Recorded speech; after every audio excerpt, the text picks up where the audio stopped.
What you find in studying history is that depressions are mostly debt and liquidity crises that are dealt with one way or another through easing of monetary policy, which changes over a period of time. I described monetary policy 1, interest rates. Monetary policy 2, buy financial assets, print money and buy financial assets. Monetary policy 3, which we are in, is the printing of a lot of financial assets by the central bank and then buying government bonds to finance the deficit and getting money in the hands of those who wouldn't have had it through the normal financial system, essentially through that coordination. In all history, so when we go back to the 1800s and so on, there is that. And so the alleviation will happen in terms of that kind of ease. So when we think interest rates are going to hit zero and that therefore depressions last, no, they don't last. Because in one form or another, and we're seeing it here today, that they will be the printing of money. Now, the value of money may not last, or they could be depreciated.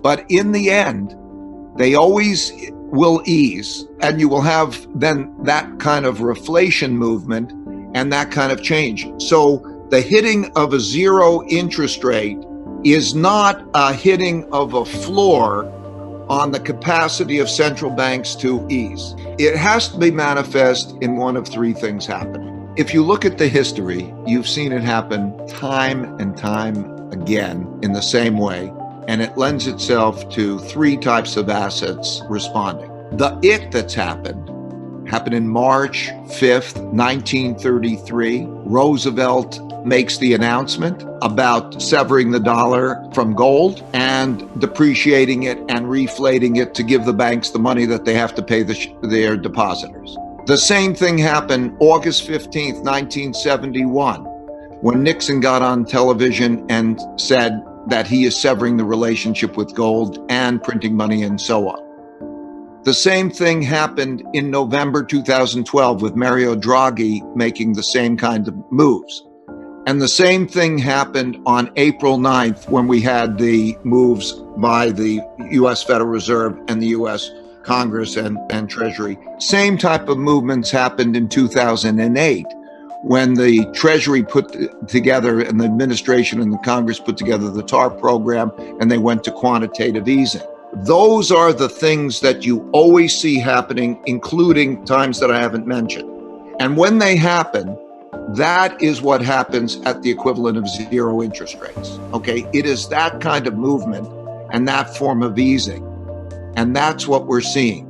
And so easing doesn't end, and the liquidity squeeze and the debt squeeze is dealt with, but it's dealt with through the printing of money that can become manifest in either the real interest rates going down, which in the case of you have a low level of inflation and zero interest rate must be manifest with an inflation rate rising, which eventually happens, doesn't usually happen at first, or there's the depreciation in relationship to other assets.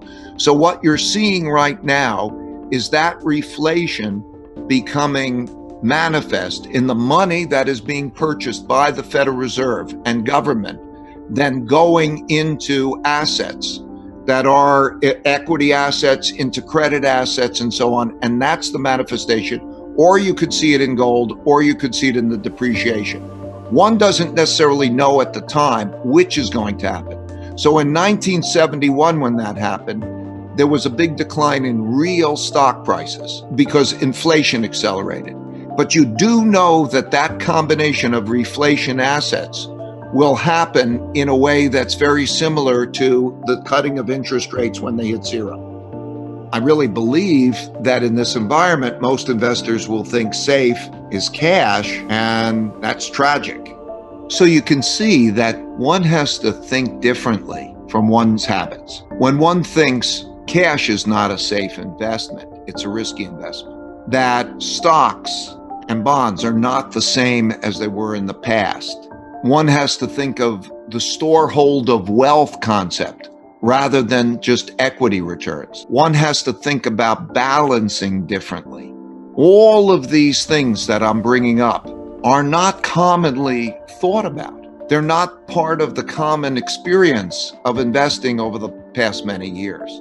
In order to understand the lessons of history and even what's more likely to take place, one has got to go back to periods that were analogous to this and to study those periods. And when we did that over the last 500 years, you could see that you don't know if you're going to see the depreciation of the value of money and the storehold of wealth. So all of a sudden that changes what you define as risk. You used to think cash as a riskless asset. Cash can be the most risky asset as it depreciates in value. And then you start to think about different asset classes and different locations. So that's what we're doing.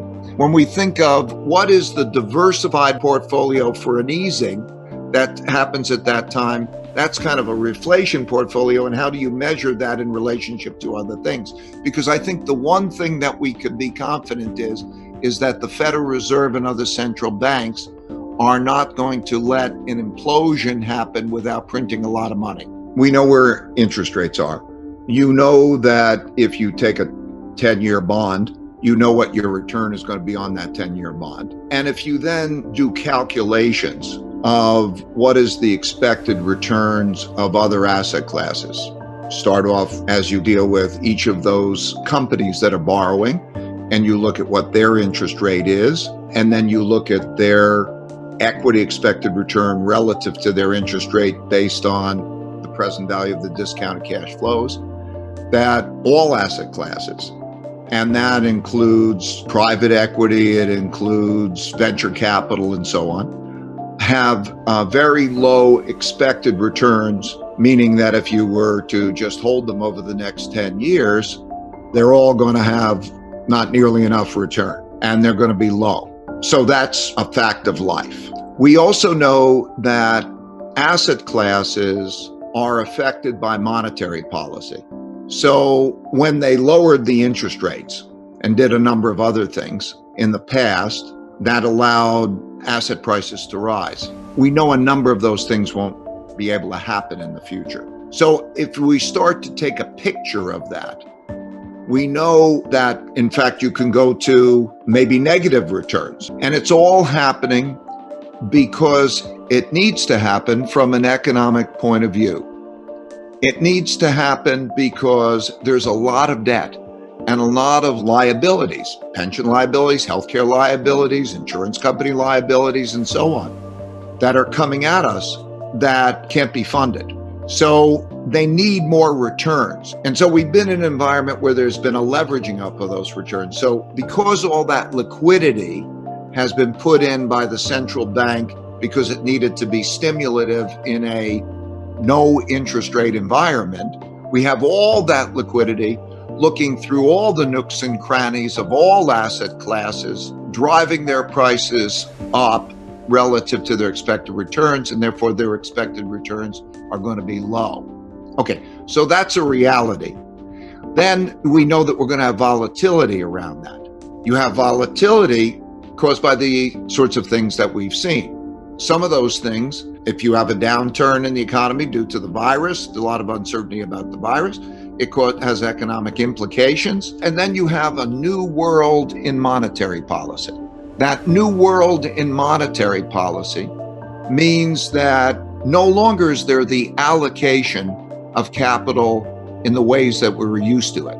In the old days, though it would happen, this capitalist system is central banks would put on deposit cash, and then bankers would come along and think about borrowing that cash and lending it to institutions or people that will pay back and that they'll make a positive spread on, and the free market made the allocation of those capital. Much less so today. Today, the markets are driven by central bankers and central governments deciding that they're going to put money in. So, and how they do that and the reactions are producing and will continue to produce volatility.